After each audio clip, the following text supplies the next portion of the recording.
大家好，欢迎收看本期木板年画，我是广州航海学院的郭亚东。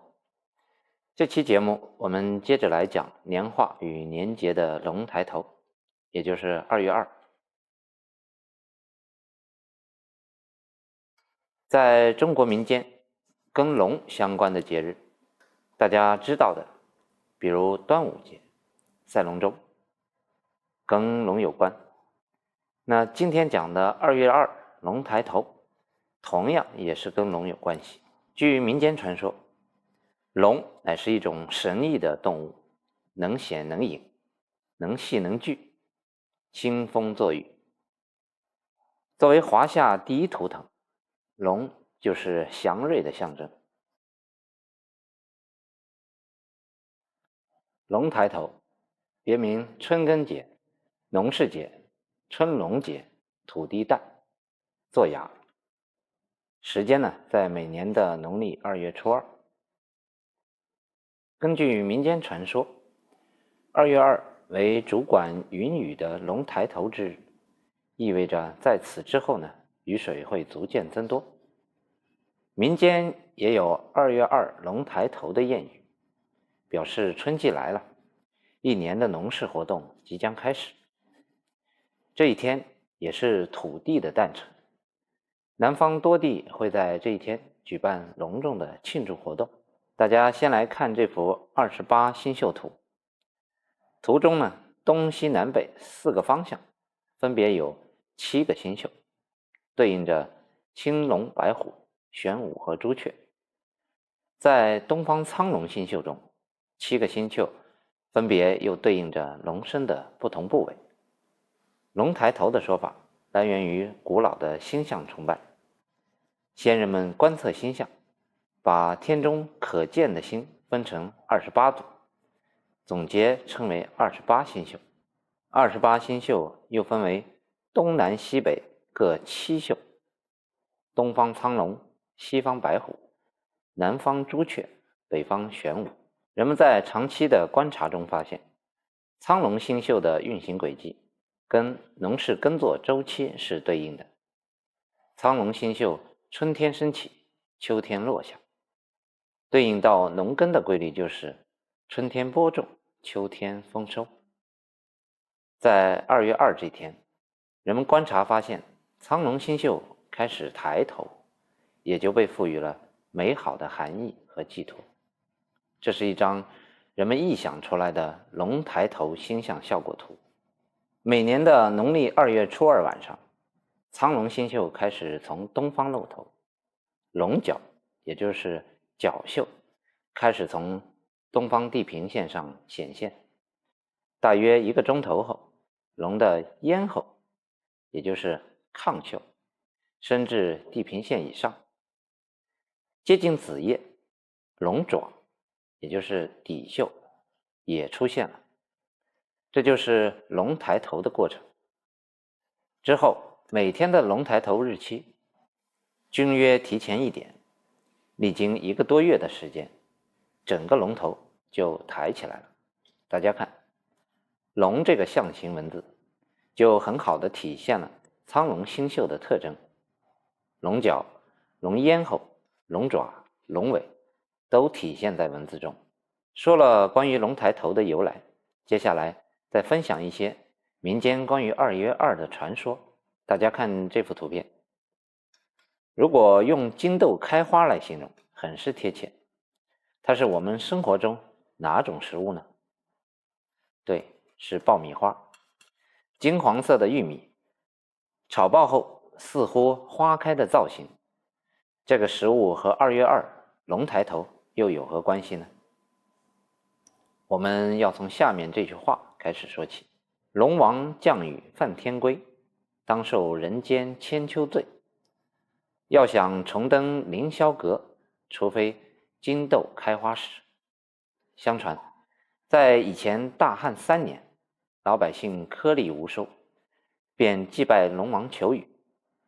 龙王不忍看百姓受灾，没有收到降雨的命令，就违反了天规，私自降雨。玉帝得知后勃然大怒，把龙王压在山下受罪1000年。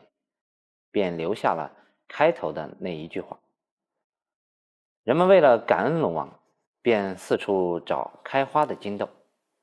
在2月2这天，翻晒玉米种子时想起，玉米形似金豆，炒开便是金豆开花。于是家家户户炒金豆，设案焚香祷告。龙王知道百姓是在帮助他，便抬头向天喊道：金豆开花，放我出去！龙王因此得救。这就是龙抬头的民间传说。2月2正是惊蛰前后，天气渐暖，一些昆虫动物好似被春天的阳光和春雷从梦中惊醒，纷纷钻出地面活动，其中有很多是毒虫，人们便期望神龙抬头出来镇住毒虫。2月2还是土地神的诞辰，称土地诞。龙抬头是源于对天上星象的崇拜。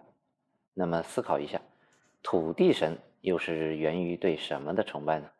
其实土地神最开始是源于先民对土地的崇拜。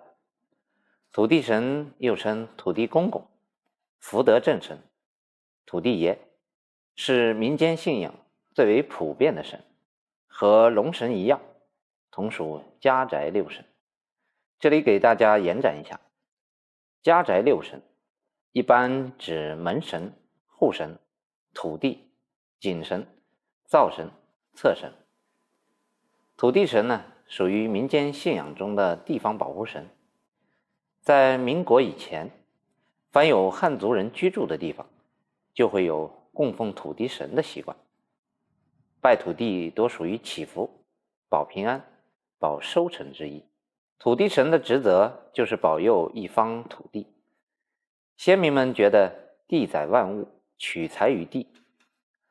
在南方地区，如广东、广西、澳门、福建等地，土地诞都是大肆操办，以祈求万物五谷丰登。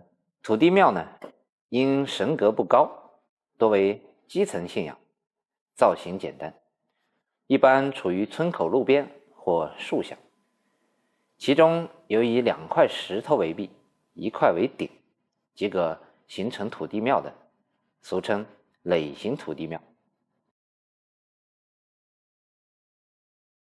2月2龙抬头，源于先民们对于天地和自然的崇拜，以此构成一系列象征崇拜的祭祀和庆祝活动的传统习俗。具体表现为祭龙神、驱虫、剃龙头、引乾隆、开比礼、忌讳动针、拜土地、抢头炮、挂蒜头等。我们先来看拜龙神的习俗。在北方民间流传着这样一句谚语：2月2龙抬头，大仓满，小仓流，五谷丰，民无忧。在北方内陆地区，春种前是一定要等着下一场春雨的。春种前不下雨，种子下地很难发芽，耕作的收成也不会太好。所以在龙抬头这天，到龙王庙中求雨，祈求这一年能够风调雨顺。但是在南方或一些沿海地区，拜龙王可能就未必是求雨了。由于南北地域气候的差异，南方雨水充沛，拜龙王在某些时候则成了祈求抵抗洪涝之灾之意。祭拜龙神，在黄河地区还有一个非常古老的习俗——放龙灯。人们用芦苇或秸秆扎成小船，插上蜡烛或放上萝卜挖的小油碗，傍晚时分放到河里点燃，为龙照路。古时候，人们对于自然灾害无能为力，希望通过放龙灯的类似祭祀行为，以祈求龙神的保佑，免受灾害。前面提到，这天属惊蛰前后，虫蚁开始活动。有一项习俗活动，就是反映人们祈求龙镇百虫的心理。东北地区在2月2的早晨，以长杆击打房梁，谓之敲龙头，意思是把龙唤醒，让龙把虫子赶走，保佑一家的平安。引乾隆是山西民间一项古老的习俗。早上太阳未出山，家家户户就会到河边或井上去打水，在桶中放几枚铜钱或硬币。汲水以后，随走随清地撒一条水迹回到家中，将余下的水与钱全部倒入水缸，乾隆就算引回到家里来了，意欲一年发财。如有小鱼跟着回来，那恭喜你，那也是龙被引回来了。俗话说2月2剃龙头，一年都有精神头。这一天剃头发的说法，想来大家是不会陌生的了。刚刚说到剃龙头，还有一个叫做真鳌头。龙不抬头，我抬头，什么意思呢？在这天，书院招收学生，举行开笔礼，学童会在开学第一天到学堂，由老师讲授人生最基本的道理，并教读书写字，然后参拜孔子，才可以入学读书。这一仪式也称破蒙。前面我们说了2月2这么多的关于喜庆的祈愿的习俗，那我们接下来说一说这一天有什么禁忌。在这一天，民间传说是不能够动剪刀和针线的，原因是怕伤到了龙眼。这天当然也有吃的，称为吃龙食。饺子是龙耳，馄饨是龙眼，面是龙须。在南方，2月2这天多流行过土地诞，也称为祭社和做羊。有些地方会在这天举办土地会的习俗，家家户户准备贡品到土地庙烧香祭祀。在广东的中山地区，2月2这天还有一种叫抢花炮的习俗。抢花炮就是将特制的炮头点燃，然后射向天空，落下来，人们趁机争抢带有标识的炮头。中山市志记载，解放前，中山农村许多地区在这天公祭街头路边的神社，祈求风调雨顺。入夜焚烧用禾杆索制成的巨大花炮，其中带有2个小炮，称猪仔炮，相传识货者有添丁的征兆。苍龙星宿对应了农耕的周期，2月2龙抬头，也就是一个农耕周期的开始。在这一天，也有对应农耕开始的情景年画。这张产自山东潍坊的年画，上部文字写道：2月2龙抬头，万岁皇爷使金牛，九卿四相头前走，8大朝臣在后头。正宫娘娘来送饭，保佑黎民天下收。这个时节，农耕即将开始，皇帝以此方法劝农春耕。在远古先民的世界观里，人们生活的周围都有神明在护佑，有水的地方都归龙王管。龙王也被奉为井神，为家宅6神之一。这是一张陕西凤翔的井神纸马，画中井神红发、红须、黑袍、绿脸，两旁侍者各手持戟，戟与吉利的吉谐音。画像呢，一般贴于井台上，祭祀时有祭歌：天皇皇，地皇皇，一家老小敬龙王。龙王爷本姓敬，你把水儿来管清。关中地区井深，吃水不易，民间祭祀井神，求龙王赐干净的水。龙的形象呢，还出现在纸马中。这一张湖南龙回纸马赶龙童子，画中有写如冤家解散，盗贼消灭，火光入地，百怪消亡，其作用是消灾解厄。湖南龙回的飞龙八卦，图中方格内腾云飞龙，周围环以八卦，属伏羲先天八卦。另外，敬奉土地神的习俗由来已久，早在春秋战国时期已成定例，源于土地崇拜。这幅陕西凤翔的花瓶土地，人物服饰套印金粉，装饰性强。中间土地白脸长须，慈眉善目，左右两侧有二神，鬼判官为土地神之助手。土地身后木窗屏是以花纹格，背后两侧花瓶是荷花与牡丹。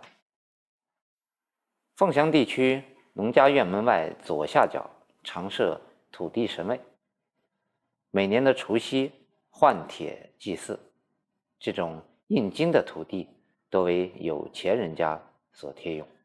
这幅灯笼土地神将传统的土地祠改为了土地改革，是新中国成立后土地改革时期所刻印。但土地神人物造型应该是清代古版所复刻。画面中，土地公身披紫黑袍，一手持龙头拐杖，身后有灯笼、窗屏及帘子，帘上装饰牡丹花，左右两侧是小鬼和判官。我们再来看几幅实物年画。那我左手边这幅是一幅2月2龙抬头，万岁爷石井牛，娘娘来送饭，保佑今年大丰收，和刚才山东潍坊那张年画相似，只不过里面的主人公呢换成了万岁爷，也就是右下方这位着官服的人，和左上乘的轿子下凡的这个娘娘，所谓娘娘就是天后娘娘。另外有两幅一幅是龙王，也是红须绿脸龙王的下方呢有2位侍从，一文一武。这个武将呢手持3叉戟，文官手持如意，然后龙王背后有龙凤的吉祥纹样。另外一幅是土地神，后面也是挂的2个灯笼这种可以称为灯笼土地，上书土地祠，下方有2个人物其中一个是小鬼，一个是判官，手中的这个道具呢也可以判断出这个人物的角色。那土地爷的形象一般就是这样，慈眉善目那《西游记》当中的土地爷的形象，实际上很多呢就是来源自民间的这种图样的这种原型讲到这里呢，我们来做一下简单的总结。龙抬头、土地诞都是源于先民们对于天地和自然的敬畏和崇拜。人们相信世间的一切福祸自由天定，祭祀和庆祝活动即是想求得上天和土地的保佑。但聪明的人们似乎也并不盲目的崇拜，所以才有了龙不抬头我抬头，似是要人定胜天的想法。福祸由天定，福祸也由人定，这是多么有意思的天地人哲学观呢？人不一定能胜天，但人可以试着战胜自己。人也无需一定要胜天，因为人本身就属于这天地，天地人也自然可以和谐相处。民俗不虚，有口传即习为，年画不假，皆满载情感和精神。本期节目就到这里，感谢大家收看，我们下期再见。